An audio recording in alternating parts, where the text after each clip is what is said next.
podcast da aula 2, professor Wislander de Almeida. Nesta aula nós vamos falar sobre as tendências pedagógicas, mais especificamente sobre a tendência pedagógica Escola Nova, a criança como centro do processo. Esse movimento aconteceu na década de 30, conhecido como movimento escolanovista, e os principais acontecimentos se deram na Europa e nos Estados Unidos, que foram os grandes centros irradiadores. Sobre os aspectos internacionais, nós temos aí um grande nome deste movimento, conhecido como John Dewey. Ele foi um filósofo, pedagogo, que foi influenciado inclusive pelo Kant, na sua tese de doutorado. Ele falou sobre os aspectos psicológicos em Kant, e esse norte-americano acreditava que a escola era um espaço, ou precisava ser um espaço, para a preparação do aluno para a própria vida. Ele contribuiu, inclusive, para as reformas educacionais chinesas na década de 20.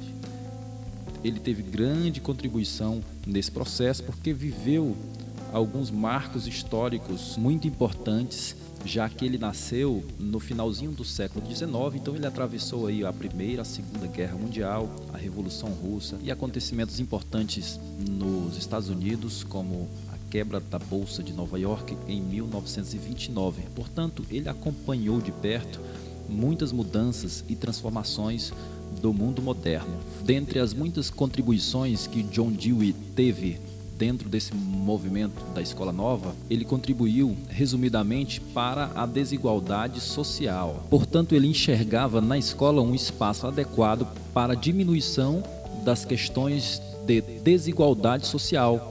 Então, ele acabou contribuindo para que a escola fosse um verdadeiro laboratório social. Vale lembrar que, nesta época, as mulheres não tinham oportunidades de estarem inseridas nas escolas, nem como alunas. E aí o Dewey ele vai propor para que em uma sala de aula estejam estudando juntos tanto homens como mulheres. Ele propõe também que as mulheres sejam diretoras de escolas ou de qualquer tipo de instituição de ensino. Portanto, esta questão de gênero dentro da educação, o ato de ser professor e ser professora, foi algo proposto por John Dewey. E nessa mesma pegada, os educadores brasileiros que, por vezes, estavam nos Estados Unidos, eles trouxeram de lá para o Brasil estes ideais. E aí nós temos uma tríade muito considerável do ponto de vista dos educadores da década de 30, que é composta por Lourenço Filho, ele traz os elementos da psicologia, o Anísio Teixeira, o cara da filosofia educacional, que vai falar sobre o pensar sobre as questões da educação, e também ele participou da criação da UNB. O Anísio Teixeira é talvez o principal nome desse movimento da Escola Nova no Brasil. E aí, para concluir, para compor essa tríade de pensadores no Brasil na década de 30, nós temos aí o Fernando de Azevedo, o cara que encabeçou o Manifesto da Educação em 1932. Todos esses filósofos tiveram contato e conheceram as ideias deste movimento da Escola Nova lá nos Estados Unidos e na Europa e trouxeram para o Brasil. Nós estamos aí falando da década de 30. Estes educadores brasileiros disseram: a educação que o Brasil tem, que era a educação tradicional na época, seria impossível competir no mundo moderno, porque o estudante não era preparado para o mercado de trabalho, pois o Brasil estava se industrializando. E o que mudou com essas influências, com essas ideias, esses novos ideais da escola tradicional para a escola nova, ou da tendência tradicional para a tendência da escola nova? Primeiro, mudou alguns aspectos e algumas questões muito importantes. Construção de um ambiente propício para a aprendizagem, no aspecto psicológico, através da ação motivacional. O professor precisava agora não só falar ou ter uma postura daquele professor que fala e o aluno aprende, que copia no quadro e o aluno copia no caderno. Não, o professor precisava usar dentro das suas aulas, dentro do seu fazer pedagógico, um aspecto psicológico, conhecido como ação motivacional. Precisava, então, motivar o aluno. Segundo, o professor precisava criar condições para a ação da criança, para estabelecer uma aprendizagem mais significativa e construir conhecimento. Terceiro, discussão sobre o método de ensino. Aí surge a didática. É importante entender que a didática deve estar ancorada, contextualizada, conectada ao momento que vivemos, ou seja, os métodos de ensino devem dialogar com o que o mundo ou seu país está atravessando. Os educadores brasileiros estavam pensando: será que o cidadão formado pela escola estaria pronto para adequar-se às transformações do Brasil, um país que está começando a se industrializar? Portanto, o aluno deveria estar preparado para um mundo de inovações. Por estas razões é que a Escola Nova propõe alterações e muitas mudanças. O governo de Getúlio Vargas, por exemplo, ao assumir o poder, nós temos aí um momento que estava acabando a Primeira República, um governo provisório, inclusive. Havia aí grande esperança de uma criação de um novo projeto de nação e não havia nesta época um Ministério da Educação, por exemplo.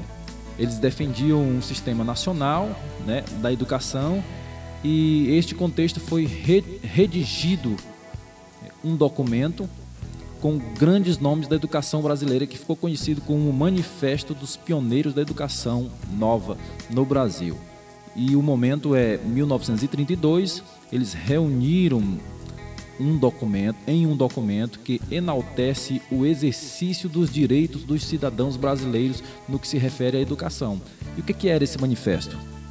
Esse manifesto almejava como um dos pontos de partida uma escola totalmente pública, que fosse essencialmente gratuita, mista, laica e obrigatória, em que se pudesse garantir uma educação comum para todos, colocando assim homens e mulheres frente a iguais possibilidades da aprendizagem e oportunidades sociais, abolindo aí os privilégios de gênero ou mesmo da classe social. Percebam aí que esses educadores que compuseram esse documento chamado Manifesto dos Pioneiros da Educação Nova, foram 26 educadores. Todos eles estavam influenciados pela ideia ou pelas ideias escolanovistas de John Dewey, o cara que primeiro falou sobre a questão da inclusão social e da diminuição das desigualdades sociais. O Manifesto da Educação Nova defendia o estabelecimento de uma relação intrínseca entre a escola, o trabalho e a vida, isto é, entre a teoria e a prática, em favor da reconstrução nacional. Entre os 26 signatários do Manifesto da Educação Nova figuram nomes de proeminentes educadores, cientistas e intelectuais envolvidos com movimentos de modernização educacional e cultural no Brasil, como Anísio Teixeira, Cecília Meirelles, Roquete Pinto e entre outros. As reformas educacionais importantes que aconteceram nesse período foram a escola pública, gratuita e obrigatória, ou seja, o Estado deve prover ou deveria prover a educação. A vinculação de recursos para a educação foi outra questão proposta pelos educadores. No manifesto, eles defendiam que uma parte ou uma porcentagem da receita de impostos deveria ser destinados e comprometida com a educação, pois sem recursos financeiros não tem como resolver os problemas da educação, nem tem como desenvolver um sistema educacional. Um outro ponto abordado nesse manifesto foi sobre a questão da educação laica. Em 1891, o Brasil faz a sua Constituição Republicana.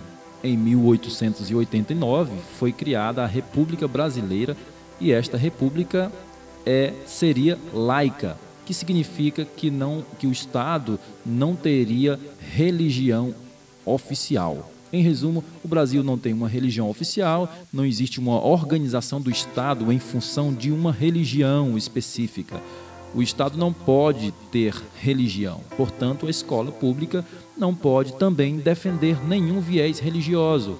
A educação tradicional era baseada nos aspectos religiosos e as escolas privadas continuaram a usar os métodos de catequização, porém a escola pública estava impedida de usar uma religião oficialmente para ensinar qualquer tipo de viés religioso, ou seja, a escola é laica, assim como o Estado é laico também.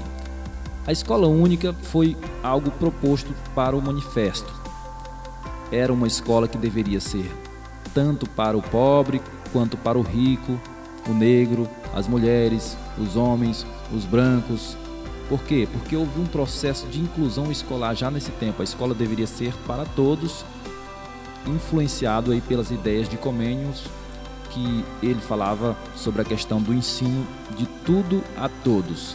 Preparação para a vida era uma outra questão defendida por John Dewey, que os educadores brasileiros foram influenciados e trouxeram para esse manifesto. Portanto, a criança deveria estar no centro do processo de ensino-aprendizagem, que aliás é algo que o Pedro Demo, filósofo educador contemporâneo, vai falar muito sobre isso. A educação deveria ser uma educação ativa, adequação às demandas do processo industrial, a questão da didática aplicada ao momento, à realidade do aluno, o professor como mediador, incentivador e não mais como aquela figura autoritária dentro da sala de aula. E prosseguindo, nesse manifesto, os educadores vão propor também que se faça uso de duas ciências que não eram utilizadas no período da educação tradicional. Quais serão essas ciências? A biologia e a psicologia. Então aí a influência da biologia com a ideia de que em determinado momento do desenvolvimento biológico a criança estaria apta a determinados conhecimentos. E para a psicologia, influenciados aí por nomes importantes como Piaget, eles acreditavam que todos os dons biológicos precisavam ser desenvolvidos, independente da classe social. Esta ciência vem forte com a ideia dos testes, da psicometria, a ideia de medir, aferir, que Lourenço Filho vai falar, criar os testes. As escolas testavam, classificavam, ordenavam, ou seja, houve uma racionalização no processo da educação, no processo educacional. A escola nova vai se encher deste processo científico, portanto, teremos aí um ambiente organizacional, espacial, muito bem pensados. Por exemplo, o Cantinho do Saber, onde ficavam as janelas, as portas, o quadro, as carteiras. E nesse momento entra uma questão que preocupa a todos, que é muito forte nesse momento, sobre a leitura destas duas ciências, da psicologia e da biologia, que é a questão do higienismo, que é muito forte nesse período. Questões voltadas para o controle do corpo, os hábitos, as observações da limpeza e da higiene pessoal e do meio. Portanto, estas duas ciências, a biologia e a psicologia, atuam de maneira muito eficaz e são bastante recomendáveis nesse processo, nesse momento, classificando, observando, organizando e seriando o sistema educacional brasileiro da época. Daí surge um novo problema. Qual seria? A questão da formação docente, porque agora, nesse novo mundo, o contexto era novo também. Então, o docente que iria atuar sobre as tendências da escola nova, ele precisava ser reciclado, ele precisava de uma formação específica. Exigia, claro, do professor novas habilidades. Para isso, seria preciso uma formação mais consolidada, porque agora este professor vai precisar ou precisaria ter muito mais habilidade, atuar como incentivador, motivador e ter conhecimento das ciências e não apenas dos conteúdos, como era algo comum na tendência pedagógica tradicional. Portanto, nesse período, o manifesto, o professor era considerado como parte integrante da elite social. Por quê? Porque era exatamente como se enxergava o espaço da universidade. Era uma elite intelectual e social.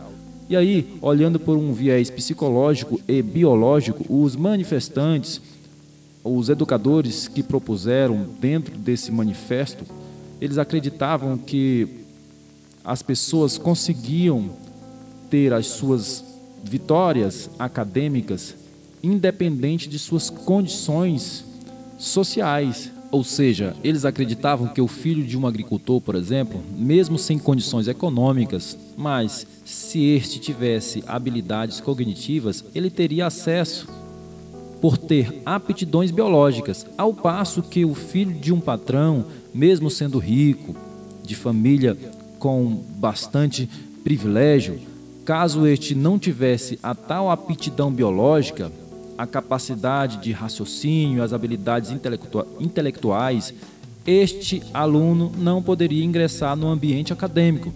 Daí onde surge a ideia de vencer por competência. Aí surge também mais na frente a ideia do vestibular, a ideia de quem vence é o melhor. Por isso é preciso estar preparado e estudar bastante. Neste contexto, surge uma defesa na valorização do professor em relação ao salário dos professores. Todos os docentes deveriam ter um plano único e um piso salarial nacional, podendo ter mestrado, doutorado e, independente de trabalharem na educação infantil ou na educação básica ou mesmo em nível superior, eles receberiam aí o mesmo salário de um professor universitário, caso trabalhasse com a educação infantil ou com o ensino fundamental. Para concluir, então, quais são as tendências da escola nova? A tendência liberal, renovadora, não diretiva, que significa também escola nova, ela enfatiza a formação de atitudes, o método é baseado na facilitação da aprendizagem, onde o aprender é modificar as percepções da realidade.